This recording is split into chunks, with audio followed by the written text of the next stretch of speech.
बिस्मिल्लाहिर्रहमानिर्रहीम। मुअज़्ज़ज़ सामईन, अस्सलामु अलैकुम वरहमतुल्लाहि वबरकातुहू।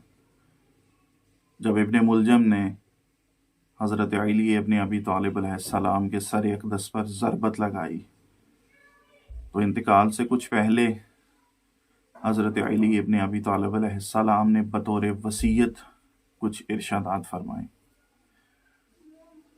तुम लोगों से मेरी वसीयत है कि किसी को अल्लाह का शरीक ना बनाना और मोहम्मद सल्लल्लाहु अलैहि वसल्लम की सुन्नत को ज़ाया व बर्बाद ना करना। इन दोनों सतूनों को कायम किए रहना और इन दोनों चिरागों को रोशन रखना। बस फिर बुराइयों ने तुम्हारा पीछा छोड़ दिया। मैं कल तुम्हारा साथी था और आज तुम्हारे लिए सरापाए इबरत हूँ और कल को तुम्हारा साथ छोड़ दूंगा।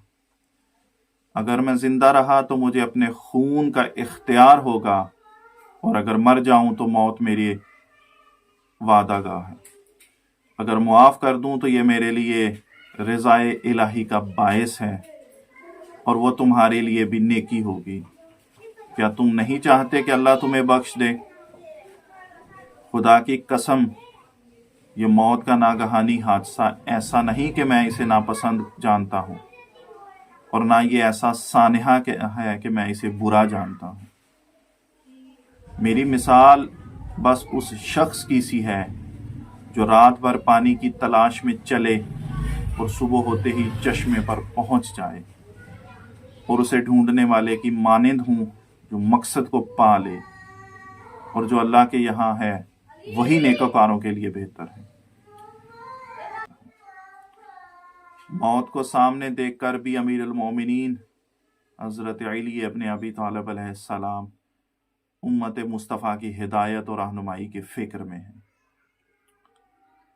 वो इमाम जो उम्मत की भलाई और इस्लाम की इज़्ज़त की बका के लिए 25 साल के दौर में बज़ाहिर चुप रहे और अपने हकूक़ की पामाली पर सब्र किया और ज़ाहिरी हुकूमत संभाली, तो जंगों में उलझाए रखने के बावजूद इमाम का असल मिशन हिदायत उम्मत रसूल खुदा सल्लल्लाहु अलैहि वसल्लम ही रहा।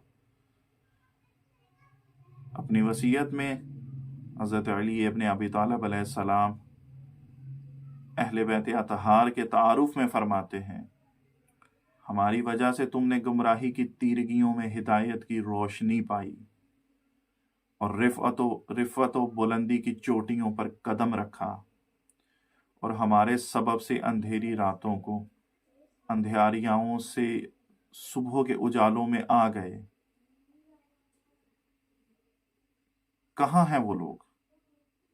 इसी वसीयत के एक हिस्से में मौला फरमाते हैं, कहाँ हैं वो लोग कि जो झूठ बोलते हुए और हम पर सितम रवा रखते हुए ये दावा करते हैं कि वो रासिखून फिल इल्म हैं, ना हम।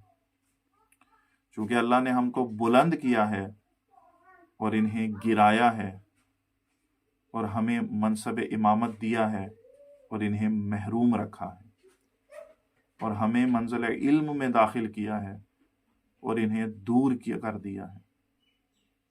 हम ही से हिदायत की तलब और गुमराही की तारीकियों को छांटने की ख्वाहिश की जा सकती है।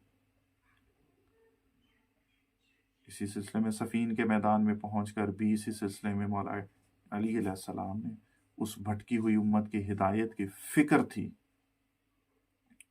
हिदायत की मोहब्बत के सिलसिले में मौला अली अलैहिस्सलाम फरमाते हैं, सिफ़ीन में हज़रत अली के असहाब ने जब इज़्न जहाद देने में ताख़ीर पर बेचैनी का इजहार किया तो आप अलैहिस्सलाम ने इरशाद फरमाया, तुम लोगों का ये कहना, ये पसो पेश क्या इसलिए है कि मैं मौत को नाखुश जानता हूँ और इससे भागता हूँ?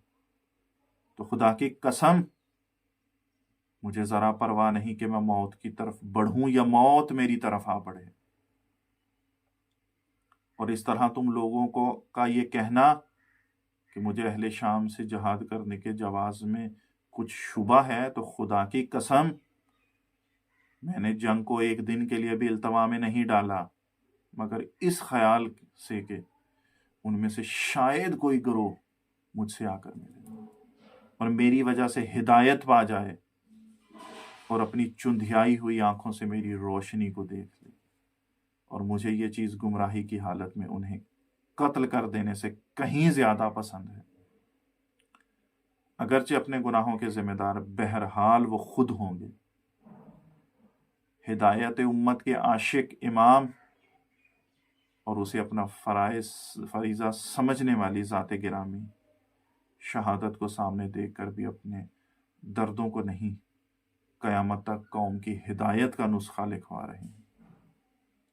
وصیت کے ان دو حصوں میں امیر المومنین حضرت علی علیہ السلام نے جن درجہ ذیل اہم چیزوں کی طرف روشنی ڈالی ہے اور امت کی رہنمائی کی ہے، ان میں سب سے پہلا حصے کو اگر ہم لوگ ڈیوائیڈ کریں تو ان میں کچھ شاخیں بنا سکتے ہیں۔ ان میں سب سے پہلے موت کا یقینی ہونا۔ انسان موت سے بچنے کے لیے جتنے ہاتھ پیر مارتا ہے اس سے بھاگ نہیں سکتا۔ جب علی علیہ السلام خود ان کے سامنے قریب المرگ ہیں تو اور کون بچ سکتا ہے؟ بعد امام فرماتے ہیں میں علی آپ کے سامنے بطور عبرت موجود ہوں۔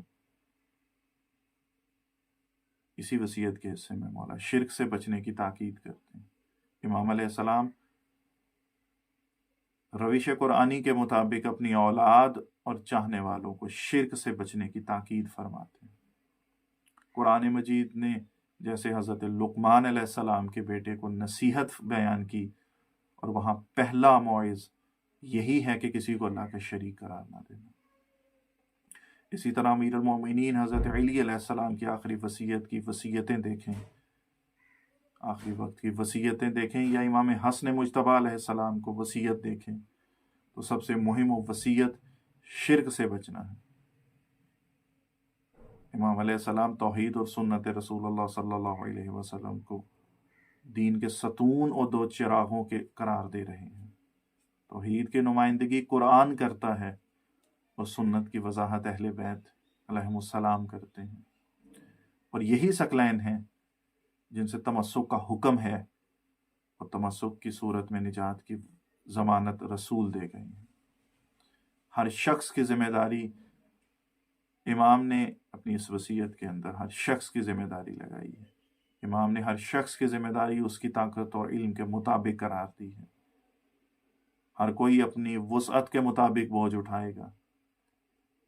بہترین موعظ خود علی علیہ السلام، امام نے اس حصے میں مختلف لفظوں میں خود کو اپنی حالت کو دیکھنے والوں کے لیے موعظ اور عبرت کا سامان قرار دیا۔ عمومی طور پر بھی امام میت کو موعظ قرار دیتے ہیں، اور یہاں خود موت کی آغوش میں جانے کے لیے تیار ہیں، اس لیے خود کو عبرت کا سبب قرار دے رہے ہیں۔ امام علی علیہ السلام نے یہاں حسرت کا اظہار کیا کہ میری زندگی میں میری حقیقت کو بہت سے لوگ نہیں جان سکے، اور میرے جانے کے بعد انہیں میرے مقام کی پہچان ہوگی۔ سلونی سلونی قبل تفکرونی۔ علی علیہ السلام جو عادل امام ہیں کہ اپنے جانے کے بعد اپنے قاتل کے لیے بھی ہدایات جاری فرما رہے ہیں۔ وصیت کے آخری حصے میں امام علیہ السلام نے موت کی چاہت کا اظہار فرمایا۔ اس سے امام کی مظلومیت کا بھی اظہار ہوتا ہے، اور اس دنیا میں آپ کو نہ پہچانے جانے کا شکوہ بھی۔ پروردگار ہمیں امام علیہ السلام کی چاہتوں کو سمجھنے اور اپنی زندگیاں ان کے مطابق ڈھالنے کی ہمت و توفیق عطا فرمائے۔ والسلام۔